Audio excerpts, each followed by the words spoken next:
So moving over to Canvas, we are on the 3.4 page.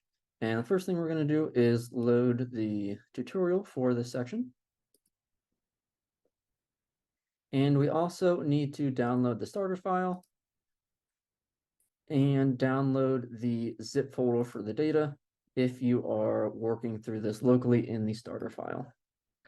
So once you get those downloaded and save them in the appropriate location, we should be at our tutorial. So let's go ahead and jump right into it. So this section, like I said at the top, is all about working with data before we do all of those cleaning and manipulations that we did in the previous section when we learned dplyr. So as we know, we usually work with data and then we have to visualize it. But before we can do any of that in the process, we have to import the data, we have to bring it into R, and we have to tidy it. We have to get it structured in a way that is conducive to our analysis. So that is what this section is all about. And the package that we're going to be using kind of works well with the tidyverse is going to be called tidyr. And this feeds directly into all the stuff that we're going to be doing in dplyr and ggplot2 to make all of these common data analysis tasks much cleaner and much smoother. So as far as the readings go, these correspond to chapter 6 in the R for Data Science textbook. So we'll be following pretty closely along with these, just with some different data sets. And then also we're going to cover some spare ideas from chapter 8, importing data, and then the very, very basics of joining data in chapter 20. So of course, there is the tidyr documentation and the cheat sheet as well, which will be great references for you when you are working through the 2 assignments for this section. So the only packages we need to install are the tidyverse, but we also need to have all that data set downloaded from Canvas. So let's go ahead and take a look at our data set. And the function that we use to get this into R is called readr, is from the readr package, which is part of the tidyverse. And the function is called read_CSV. So this is kind of the tidyverse version of read.csv. And we can bring all kinds of data into R. We can bring Excel CSV files, XLXX files. We can bring text files, .txt. If you ever worked with SAS before, they have their file names as well. We can bring all types of data into R. And readr allows us to give those functions, allows us to bring the data from those different sources into R in a very clean, organized way. And it saves us some step when specifying the data types. So it has a few advantages over the base R read.csv. So all the data sets that I provided for you are either CSV files or .r data files, which we'll talk about in a moment. But the advantage of read_CSV is that one thing that's very common is it's good at recognizing dates. So when there's a column formatted like this, so I have 12/1/2019, December 1st, it can already recognize that, so I don't have to then put it through a mutate statement and convert it to a date formula or a date value. So it saves us that one extra step, and we can also automatically format our character variables as factors. So what I have here is I am bringing in the column names from this file. I have it saved in the www folder. So you'll want to run this function to bring the data file in, but save it in a path that is relative to where you, or name the path relative to where you have saved it. So if you have it in a data folder, so data /frenchfries.csv. And then this is just shorthand notation. So these first 3 columns are factors, and then the rest of them are all numeric. So NNN is for a bunch of numeric data. And here is what the data set is. So this is a experiment, a taste test about French fries and how well they taste based on a few different flavor categories for dipping in different types of oil after a number of times. So how many times you use the oil, the different kind of oil, and then a few different flavor categories. And there is a bunch of different subjects, and they replicated this twice. So they tasted 2 batches from each time, from each treatment, and then ranked from 0 to 10 for the most part, or 0 to maybe 15, something like that, the scale for these different flavor scores. So potato, buttery, grassy, rancid, and painty. So that is the data that we are going to be working with. And we are going to analyze this in a few different ways, but we need to restructure the data to do this. An alternative way to read_CSV to bring this in is to use a pre-specified R attribute. So if somebody's already worked with this data and they've already had these columns coded as factors and numerics or dates that we wanted, we can save data as a .r data file, and we can bring that in with those already preloaded attributes. We do that with the load function. So if you wanted to do this as well, there is an R data file for the French fries data as well. So that's how we bring data in. This is the end goal of our analysis for the French fry example. So what we want to do is create a line plot where we are averaging over the replication, so over those two resamples for each subject, for each of the different flavors and each of the different treatments. So I have, say, 15 different subjects here, and this is the score over time for this particular flavor in this treatment. And then we also have an average line that is giving us the kind of big picture mean trend about how this flavor behaved for this oil over time. But we can't currently do this based on the setup that we have right now. So we're going to learn some functions to get us in the format that we need to create this plot. So let's just start with a simple raw plot of the data. So we're going to build up to that final image. So the first thing that we're going to do is create a simple scatter plot, and then we will add a mean trend line to it. So we are going to use ggplot. So this will be a good review over those previous tutorials where we learned how to plot. And G on point is to make scatter plots. Remember, we have to put our variables in AES statements. So we want to plot time on the x-axis. So all these variables have time on the x-axis, and we'll just look at the potato score for right now. So y is equal to potato. And our data set is called data FF, or data French fry. So when I run this, here is our line plot. So each of these, here's our dot plot. So each of these dots corresponds to one replication for one subject. So each subject completed 2 replications at each time interval. So however many subjects times that by 2 is how many dots we have at each time interval for the potato score. So we can see maybe there's like a slight downward trend, but it's maybe hard to see based on the overall pattern. So what we can do is create an average line. So we are going to manipulate that raw data so that we can get an average score over time. So we're going to call this data potato. And what we're going to do, if we want to create a summary over time, what we have to do is use that powerful dplyr pair of functions. We're going to group by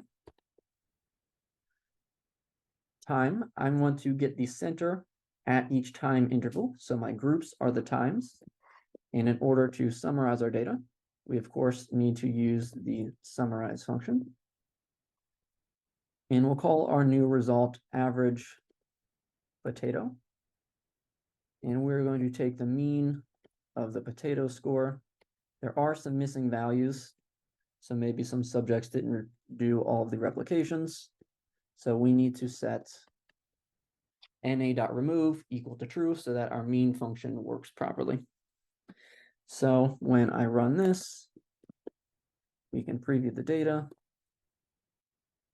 And this is what we get. So at time interval 1, the average was about 8.5. At time interval 2, it dropped down to a little bit above 8. So let's go ahead and add this now to our plot. So we want to just plot this mean line over and connect the dots. So to do that, we'll have ggplot.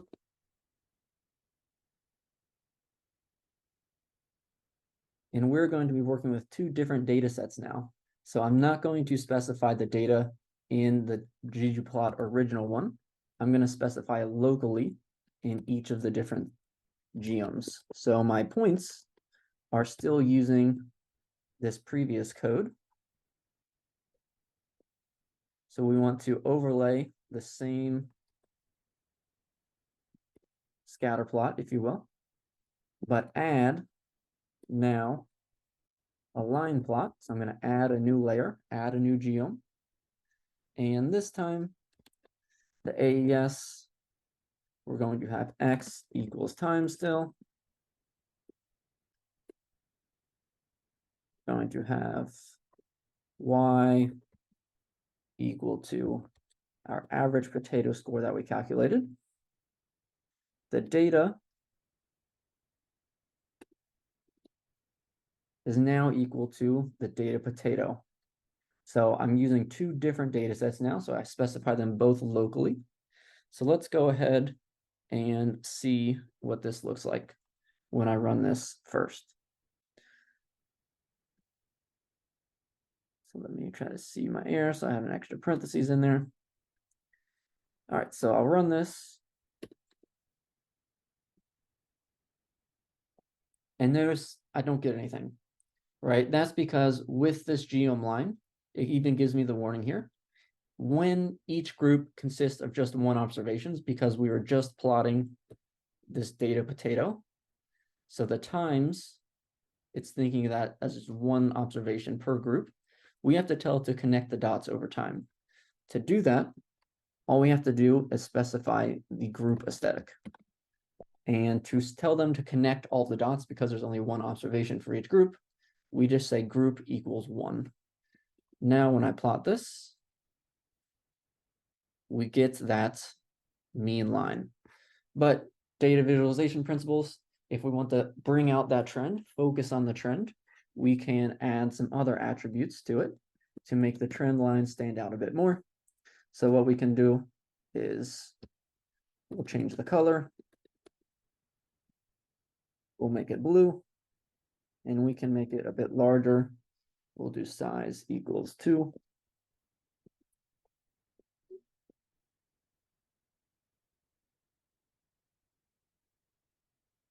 And it gives us the warning. So ggplot2, tidyr stuff updates code a lot. There's a lot of updates in these packages.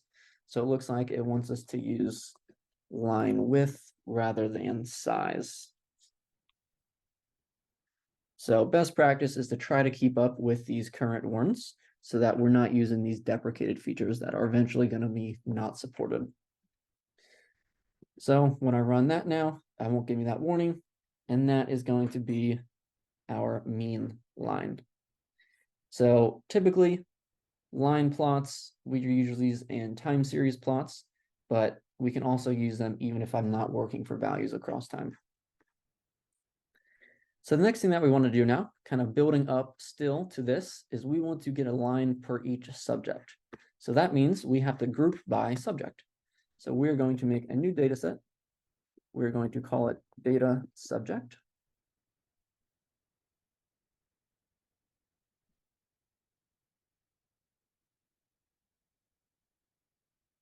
And we're going to take our original data and now instead of just grouping by time, we also want to group by subject. And then we're going to do the same summary statistic. So I am again going to average the mean potato. And this time it's averaging over the replications. So within each subject, say there's 2 lines, 2 dots per each subject. It's going to average those 2 dots for each of those different subjects. And we can take a look at our data subject. So for now, time 1, subject 3, there is just 1 average potato score. For time 2, for subject 3, there's just 1 potato score, rather than for the 2 replications. So now let's go ahead and create our line plot. So we're going to closer and closer to that final image that we wanted to recreate.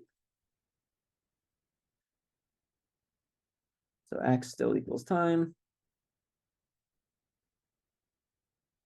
Y is going to be equal to our average potato that we just calculated. And this time we will have group equals subject, so that it connects the dots per subject. And then our data that this comes from is not the original data anymore, it is the subject data. So that gives us our line plot. So now it's connecting the dots for the average potato scores across time for every single subject. So we can do a similar thing now, but what's currently happening is we're notice the different levels of aggregation. So we started by just averaging over everything. So I averaged over everything. Then I refined it by adding a new group. So now I'm just averaging over the replications and keeping the subject information. But still, there was, when we look at the original data, there's 3 different treatments, so 3 different oil types. So right now, these are the potato scores for all 3 different treatments. So we can refine our analyses by breaking out this into different panels, different facets for each treatment type. So the way we have to do that now is the same exact process. I'm going to just reuse code. Great thing about tidyverse is a lot of the similar analysis flows have similar code, except now this is going to be data treatment. And same process. Now I just have to add a new group by. So ahead of subject, I want to think about treatment. So it's going to be over time, per treatment, and then per subject. And we're going to still calculate that average potato score. So now if I look at my data treatment, run that. Now for treatment 1, subject 3 at time 1, it has a score. And then if we were to go to a different row there, we have now it starts at treatment 2 for subject 3, it has this score. So that's what adding the extra group layer did. So now let's go ahead and add our plot. So we are going to incorporate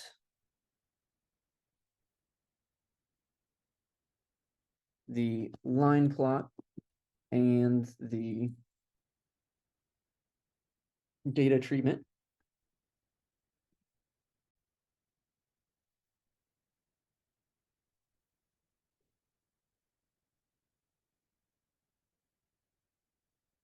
So adding our geom line, again, x equals time,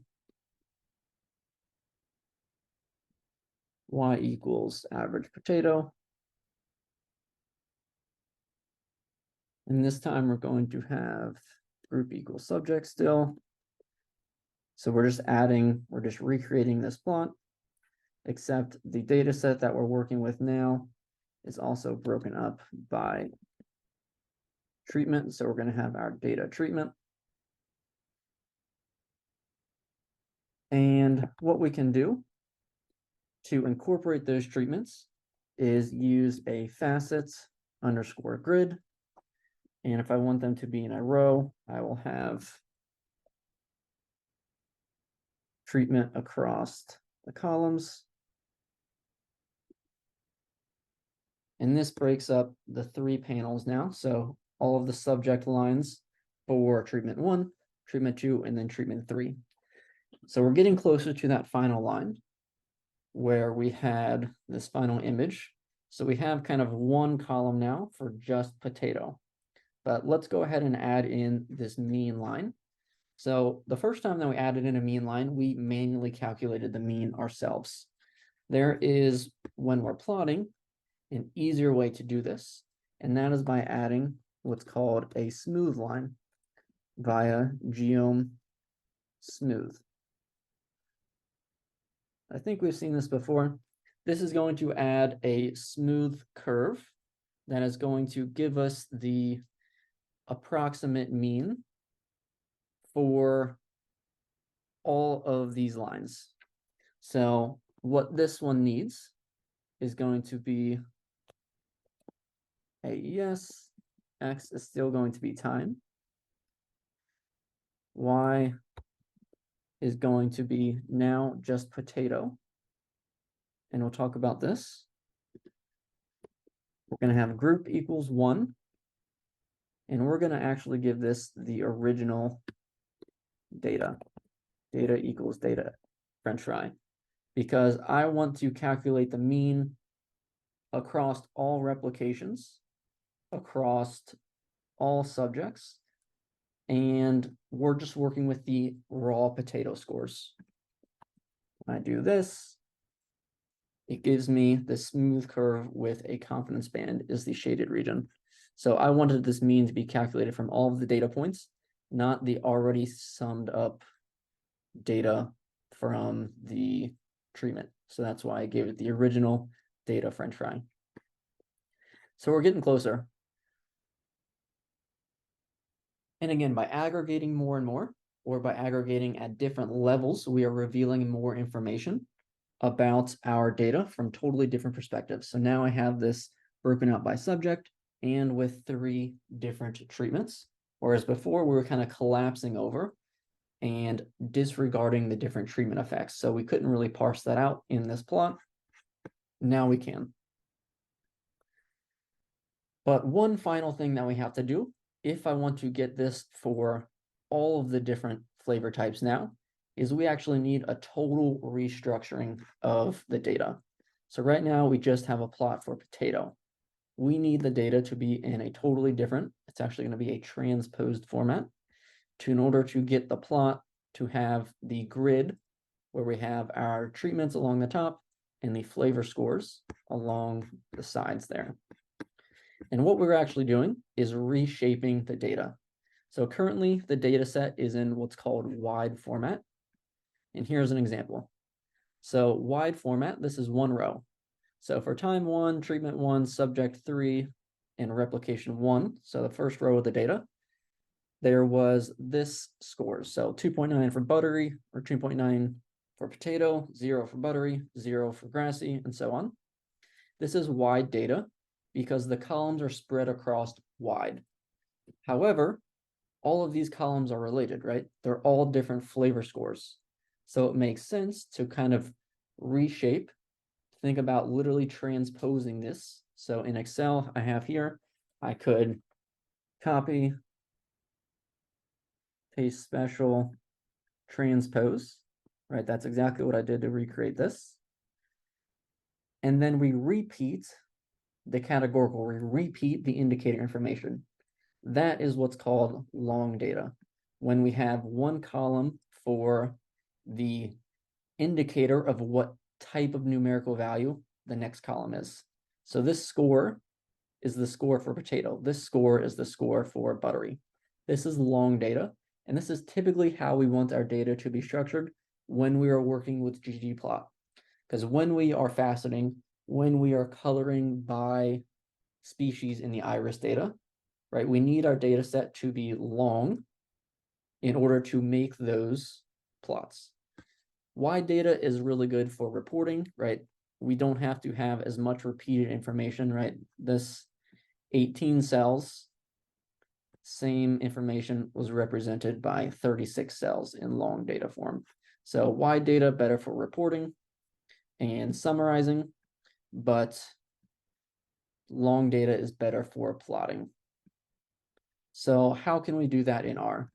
The way we're going to do that is with a tidyr function called pivot longer. So pivot, restructuring, transpose, and then we want to take wide and turn it into long data. And it takes the following arguments. The first one is going to be, we'll name our object data long. We'll start with the original wide data.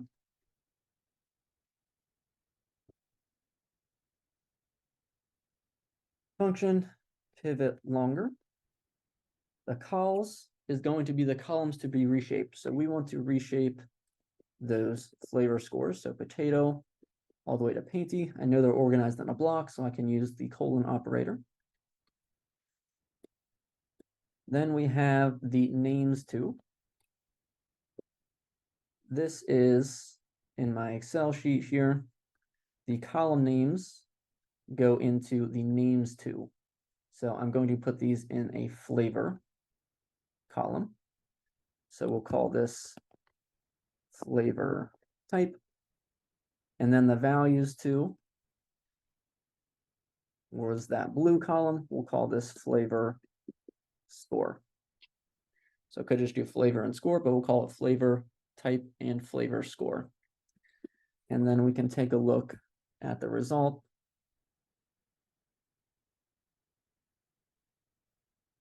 Run that code, and now we see we get that long data.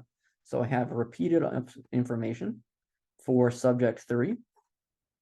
So all of this is subject 3, just that first observation, that first replication, and then we have the second replication, all for subject 3. So now we have our data in long format. What we can do is redo our summarizing analyses and then plot that with the additional facets. So we are going to create the data flavor. We're going to do a very similar summarizing pattern. So let's reuse our code. So data French fry, I'm grouping by time, I'm grouping by treatment, I'm grouping by subject. Those are all the indicators, first 3, but now I'm also going to be grouping by flavor type. So I'm averaging over the replications for each different flavor type now. So averaging over time, or averaging for each time, treatment, subject, flavor combination, and that's averaging over the replications. So the only indicator that's left is this one. That's what we're averaging over. And then we are again getting the average, but not just potato. We are getting the average flavor. And this is going to be the mean of the flavor score. So of that numeric flavor score. So let's take a look at that data.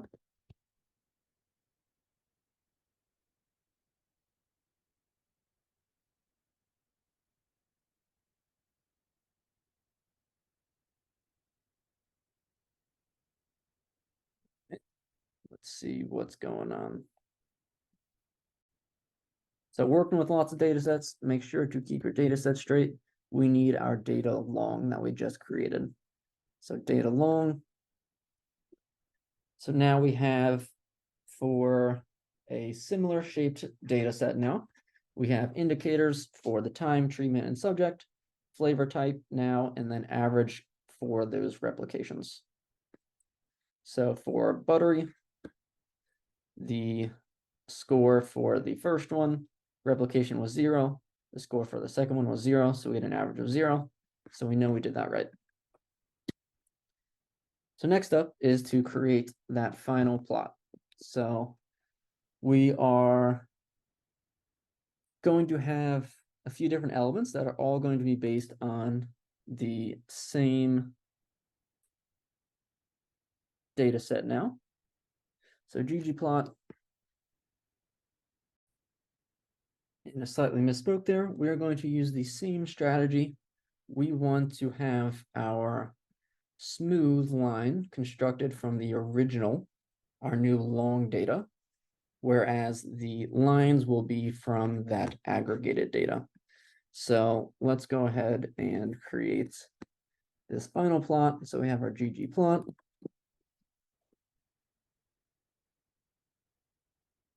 And we'll create first the geom lines. AES x equals time, y equals average flavor that we just calculated in the data flavor. So we're getting this last column here. And we are grouping by subject again.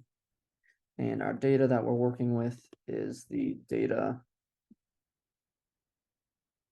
flavor.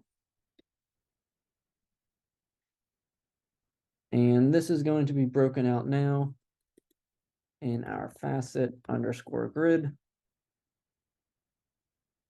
by flavor type across the rows or down the rows, and treatment across the columns. When we plot this, we get now exactly what we wanted in terms of the panels. So for each panel, it represents a treatment and flavor type combination. Notice our scales here. So these ones are not necessarily zoomed in. So if you recall, we can zoom in on each respective panel by using scale equals free. And I want the Y's to be adjusted. So free underscore Y. Run that. There we go. Now we're kind of zoomed in on each. And then finally, to add our smooth line, we'll do gm smooth. AES x equals time. Y is equal to flavor score. And same strategy, I need to have group equals 1, because with the facets, it's going to be going into creating this line on each individual panel. Within that panel, we are kind of connecting, we're not having additional groups. So within this panel, there is just going to be one group. And we want this to be from the original data, which is the data long that we have converted. And fix this error here. And there we go. And this has now officially recreated the goal plot. So that took some summarizing and also some restructuring that are very important techniques. So just to show you the other way, so we could reverse, we could go from long to wide using the opposite function. And the opposite function is going to be pivot wider. So let's just do that for demonstration purposes. So we'll call this data wide. We'll take the long data and we're just going to convert it back to what it was originally via pivot wider. So this argument takes the names from, which is the indicator column. So that would be flavor type.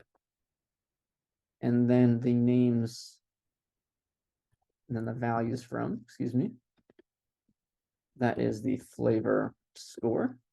So which column are the names in, which column are the values in, and that is it. Then we can take a look at the data wide, run that, got the pipe. There we go. And to confirm, let's take a look at comparing these two data sets. So data wide to the original data FF. So double equal sign for a quality check. And we'll just look at the front of this and rerun that. Bunch of truths. So we do indeed have the exact same data set. So next up, we'll look at how we combine data with the Gatminder data set.